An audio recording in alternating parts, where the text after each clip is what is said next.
बिस्मिल्लाहिर्रहमानिर्रहीम। नाज़रीन अस्सलाम वालेकुम, मैं हूँ इमरान वसीम।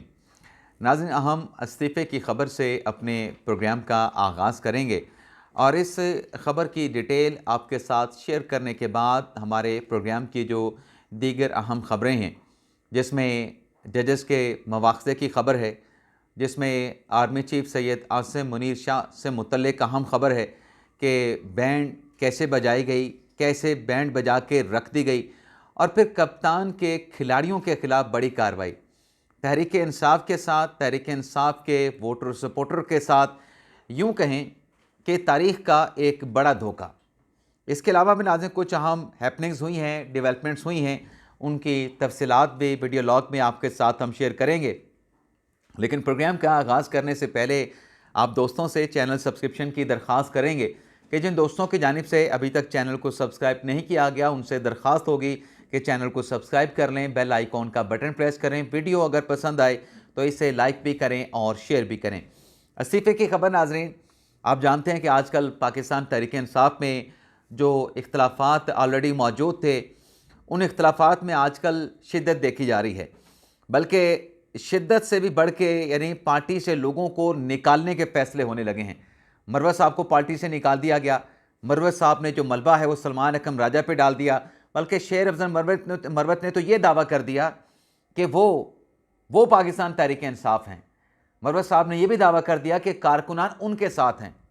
अब मरवत साहब के दावे अपनी जगह पे, तहरीक इंसाफ में इख्तलाफात जो कि पेचीदा से पेचीदा तर होते जा रहे हैं, उसमें नाज़रीन अब मामलात यहाँ तक आन पहुँचे हैं कि अब पीटीआई के रहनुमाओं को सपोर्टर की जानिब से या विद इन द पार्टी जो है वो हदफ तनकीद जो है वो बनाया जाने लगा है, जिसमें एक जो शख्सियत हैं वो बैरिस्टर सैफ साहब हैं।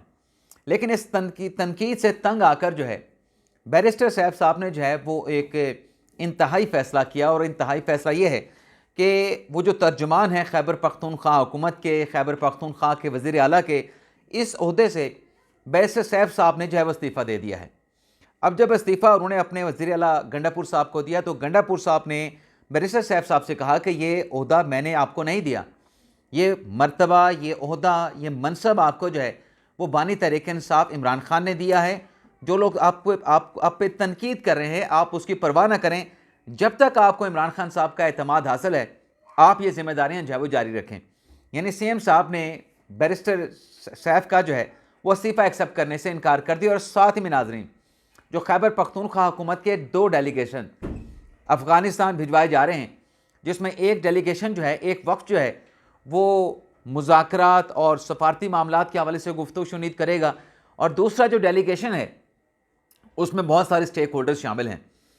अब ये जो पूरा जो प्रोसेस केपी हुकूमत करने जा रही है, अबूरी अफ़गान हुकूमत को इंगेज करने के लिए, उनके साथ मुज़ाकरात के लिए, इसमें नाज़रीन जो वज़ारत ख़ारजा है उसको भी एतमाद में जो है वो लिया जाएगा। तमाम जो भी चीज़ें एक्टिविटीज़ चल रही होंगी उस हवाले से वज़ारत ख़ारजा को भी जो है वो पल पल की जो अपडेट्स हैं उससे जो है वो बाखबर रखा जाएगा। अल्लाह करे, एक अच्छी कोशिश है। अगर इसमें कामयाब होते हैं तो अफ़गानिस्तान का भी फ़ायदा है, केपी अवाम का भी फ़ायदा और पाकिस्तान का भी फ़ायदा होगा। और इसमें बैरिस्टर सैफ साहब को जो है इस मामलात में, मुज़ाकरात के मामले में फोकल पर्सन जो है वो अपॉइंट किया गया है। यानी वहाँ पर जो भी मामलात डेलीगेशन के अफ़गान हुकूमत के साथ चल रहे होंगे, बीच में जो बैरिस्टर सैफ साहब हैं वो वज़ारत ख़ारजा के साथ जो है वो फोकल पर्सन का जो है वो जो एक किरदार है, वो किरदार जो है वो अदा करेंगे। अब नाज़रीन आ जाते हैं, केपी हुकूमत का जिक्र हुआ है तो केपी हुकूमत ने नाज़रीन, आपको पता है कि आजकल तहरीक इंसाफ जो है वो चाह रही है कि एक हुकूमत के ख़िलाफ़ ग्रैंड अलाइंस बने, उसमें मौलाना फजल रहमान साहब भी शामिल हों। मौलाना फजल रहमान के साथ मुलाकातें भी की जा रही हैं। मौलाना फजल रहमान को इशाइये ज़ोराने भी दिए जा रहे हैं, दावतें खाने खिलाए जा रहे हैं। तो अब नाज़रीन हुआ ये है कि केपी हुकूमत की तरफ से मौलाना फजल रहमान साहब को कुछ इंस्ट्रक्शन जारी की गई हैं। इंस्ट्रक्शंस क्या हैं? वो दरअसल एक्चुअली एक सिक्योरिटी अलर्ट है, थ्रेट अलर्ट है।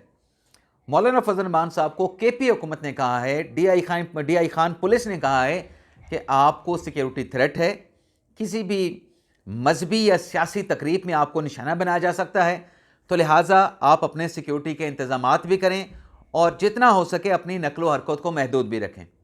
तो एक तरफ KP हुकूमत ने, खैबर पख्तूनख्वा तहरीक इंसाफ ने मौलाना फजल मान साहब को इत्तेहाद में शामिल करना है कि हम एक मजमा, एक काफ़ी बड़ी तादाद में लोग जो है वो हुकूमत के ख़िलाफ़ निकालने में कामयाब हो जाएंगे।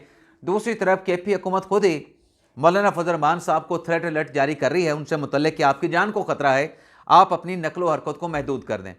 अब मौलाना साहब अपनी अगर नकलो हरकत को महदूद कर दें इसी थ्रेट अलर्ट के मुताबिक, तो जो तहरीक इंसाफ का अपना ख्वाब है कि ईद उल फितर से पहले या ईद उल फितर के बाद हम ग्रैंड अलायंस बनाने में कामयाब हो जाएंगे और वो अलायंस बनने के बाद हुकूमत के ख़िलाफ़ हम आवाम को सड़कों पे निकालेंगे, इस्लामाबाद की तरफ निकालेंगे, लॉन्ग मार्च करेंगे, धरना करेंगे, तो उन तमाम जो एक्टिविटीज़ हैं उसका क्या बनेगा।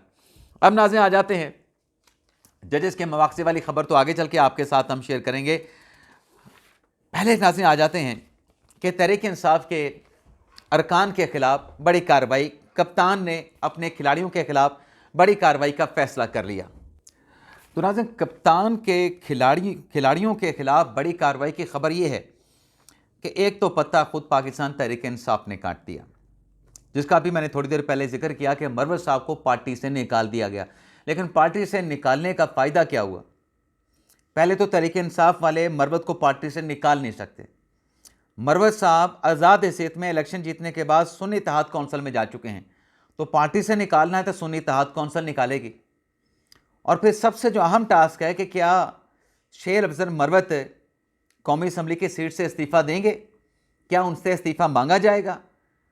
क्योंकि जो भी इल्ज़ाम लगाया गया है, इस किस्म के इल्ज़ाम में आप मरवत के ख़िलाफ़ इलेक्शन कमीशन में कोई नाअहली का रेफरेंस तो नहीं दायर कर सकते, क्योंकि मरवत ने 26वीं आईनी तरमीम हो या हुकूमत का वफाकी बजट हो, किसी बजट में, किसी आईनी तरमीम में पार्टी पॉलिसी से इनराव करके हुकूमत को वोट नहीं दिया, 26वीं तरमीम में नहीं दिया, बजट में वोट नहीं दिया। ये नाज़रीन ऐसे मामलात हैं जिसमें अगर आप पार्टी डायरेक्शन की खिलाफ वर्जी करें तो जो पार्टी का सरबराह है वो आपके खिलाफ इलेक्शन कमीशन में नाअहली का रेफरेंस भिजवा सकता है, डिफेक्शन का, आर्टिकल 63A के तहत। मरवत साहब ने ऐसा कुछ नहीं किया, लेकिन उनके खिलाफ कार्रवाई करके पार्टी सतह पे उनको पार्टी से निकालने का फैसला कर दिया गया। अब नाज़रीन खान साहब ने दूसरा फैसला ये किया है कि जो मरवत साहब ने एक नुक्ता उठाया था कि मुझे तो चलें पार्टी से निकाल दिया, शोकास नोटिस का जवाब भी नहीं मांगा गया, वो जो 26वीं आईनी तरमीम में पाकिस्तान तहरीक इंसाफ के वो अरकान जिन पे शकूक व शुबहात का इजहार किया गया था, जिनको शोकॉस भी किया गया था, उनके खिलाफ कार्रवाई क्यों नहीं हुई? अब कल से खबर चल रही है, हमने कल तो इस खबर पे बात नहीं कर सके, मैंने ज़रा फैसलाबाद तक जाना था, एक फौतगी हो गई थी, अफसोस के लिए वहाँ पे गया था, तो कल रात का व्लॉग भी नहीं किया, आज दोपहर का भी नहीं किया। अब यह खबर सामने आई कि खान साहब ने उन 26वीं तरमीम के दौरान, जब ये तरमीम पास हो रही थी, पास होने से पहले, पास होने के बाद, हमारी अपनी पार्टी के खान साहब ने कहा कि जो लोग गुमशुदा थे, जो मंजर आम से गायब थे, उनके खिलाफ कार्रवाई की जाए। अब नाज़रीन क्या कार्रवाई तहरीक इंसाफ करेगी इनके खिलाफ? सिर्फ धोखा है, सिर्फ PTI के वोटर सपोर्टर को धोखा दिया जा रहा है, उनके साथ उनकी आंखों में धूल झोंका जा रहा है। और जिनके खिलाफ कार्रवाई करने का कहा गया है कि इनके खिलाफ कार्रवाई करें, मासवाए जैन कुरैशी के खिलाफ के अलावा बाकी के खिलाफ कार्रवाई करें, क्या किसी ने 26वीं आईनी तरमीम में वोट डाला है? सिर्फ इस नुक्ते पे कि आप हमारे साथ कनेक्टेड नहीं थे, आप मंजर आम से गायब थे, इसलिए आपके खिलाफ कार्रवाई होगी। तो यहाँ पर नाज़रीन अगर ये कार्रवाई की गई, अगर ये कार्रवाई करते हैं, आज PTI की कोर कमेटी का इजलास भी है, तो ज़्यादा से ज़्यादा क्या कर लेंगे?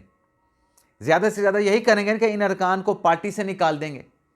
लेकिन पार्टी से निकालने के बाद, आप पार्टी से निकाल देते हैं, आप उनके इस्तीफे नहीं ले सकते, आप उनको कौमी असम्बली की रुकनियत से तभी फारिग करवा सकते हैं जब उन्होंने 26वीं आईनी तरमीम में वोट कास्ट किया हो।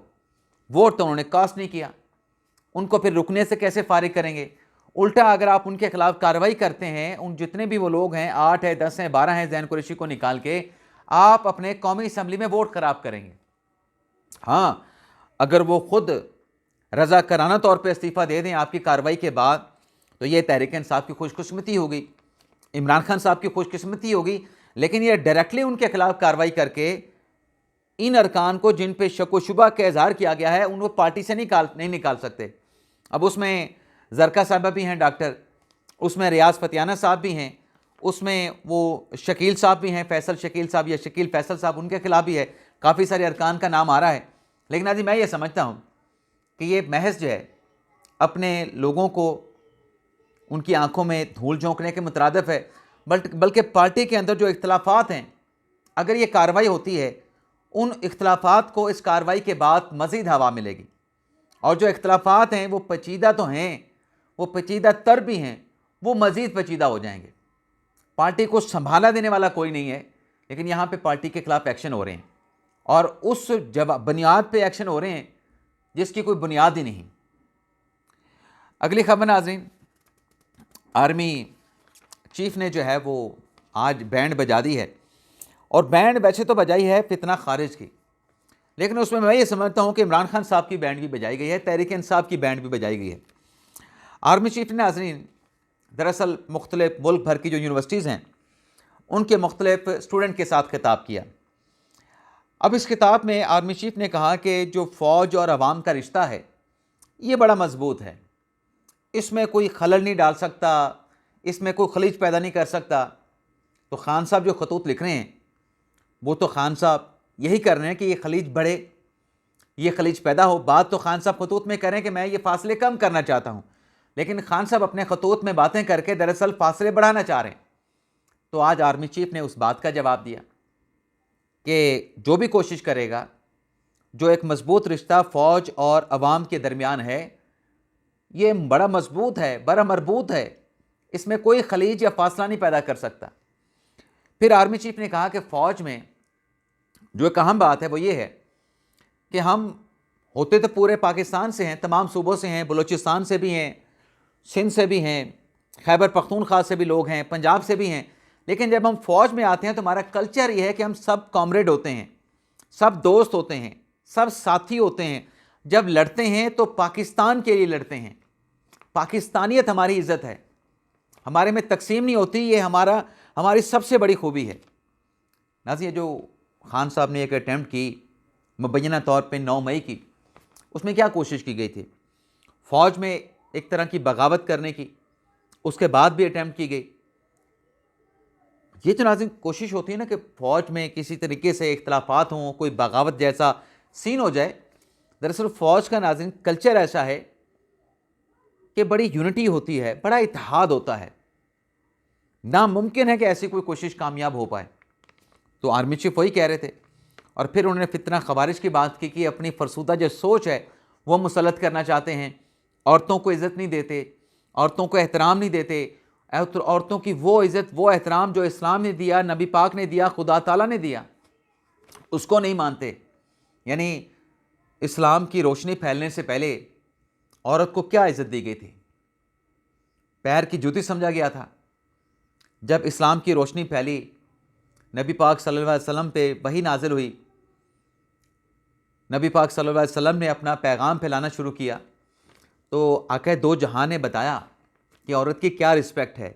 वो एक माँ भी है, वो एक बहन भी है, वो एक बेटी भी है, और भी बहुत सारी शक्लों में उनको इज़्ज़त दी गई, एहतराम दिया गया, सर आंखों पे बिठाया गया।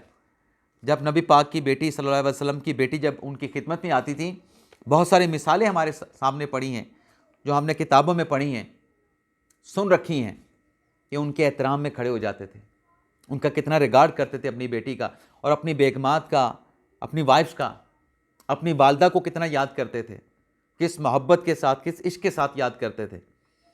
तो ये जो कहा जाता है ना कि नबी पाक सल्लल्लाहु अलैहि वसल्लम की ज़िंदगी हमारे लिए अस्वा हुस्ना है, तो इसलिए कहा जाता है। तो फितना खवारिज क्या करते हैं? फितना खवारिज कोई औरतों की इज़्ज़त नहीं, कोई तालीम नहीं, कोई मकाम नहीं, कोई एहतराम नहीं, कोई रिस्पेक्ट नहीं। तो इस पर आर्मी चीफ ने कहा कि ये कौन होते हैं जो मर्तबा खुदा ताला ने इनको दिया है, ये छीनने वाले कौन होते हैं? और फिर उन्होंने ये भी बात की, आर्मी चीफ सियासत में निशाने के फसादी जब तक सरेंडर नहीं करेंगे तब तक रियासत से रहम की तवक्को भी ना करें। अब फसादियों में नाम तो पाकिस्तान तहरीक इंसाफ का भी आता है। 9 मई के बाद कि ये फसाद बर्पा किया गया, ये बगावत करने की कोशिश की गई, तो तहरीक इंसाफ को भी यही ऑफ़र की गई थी, सरेंडर करें, माफ़ी मांगें, तो फिर आपके साथ बातचीत हो सकती है। लेकिन अगर तहरीक इंसाफ ही माफ़ी नहीं मांगती तो आज भी अफवाज पाकिस्तान की पोजीशन वही है कि फिर वो माफ़ी वाली कोई बात, माफ़ी मांगेंगे तो फिर करें अपना काम जो करना है, लेकिन इंतशार की जो है वो इजाज़त नहीं दी जाएगी। सियासत की आड़ में इंतशार की इजाज़त नहीं दी जाएगी। सियासत और इंतशार में फ़र्क है, ये तहरीक इंसाफ को खुला मैसेज है। इसके अलावा नाज़रीन एक और ख़बर भी है नाज़रीन, हाँ, जजेस के मुआवजे वाली। अब यहाँ पे पाकिस्तान में तो बात होती रहने कि जजेस के ख़िलाफ़ रेफरेंस आ रहा है, लेकिन शायद अमेरिका में ऐसी कोई कार्रवाई होने जा रही है। अमेरिका में नाज़रीन ये है कि सदर डोनाल्ड ट्रंप ने जो इक़दाम, जो फ़ैसले लिए, उन फैसलों पर अमेरिकन कोर्ट्स के जज साहबान की तरफ से स्टे ऑर्डर आ गए, जिस पर डोनाल्ड ट्रंप की जानिब से शदीद तनकीद का जो है वो इजहार किया गया कि मैं आवाम से वोट लेके आया हूँ, आवाम से मैंडेट लेके आया हूँ, मैं अगर उस मैंडेट के मुताबिक कोई फ़ैसला नहीं ले सकता, तो फिर अब ये सुनने में आ रहा है कि कुछ जजेस के ख़िलाफ़ जो है कांग्रेस में कोई ड्राफ्ट तैयार किया जा रहा है, जिसके बाद जजेस के ख़िलाफ़ मुआवजे की जो कार्रवाई है वो अमेरिका में हो सकती है।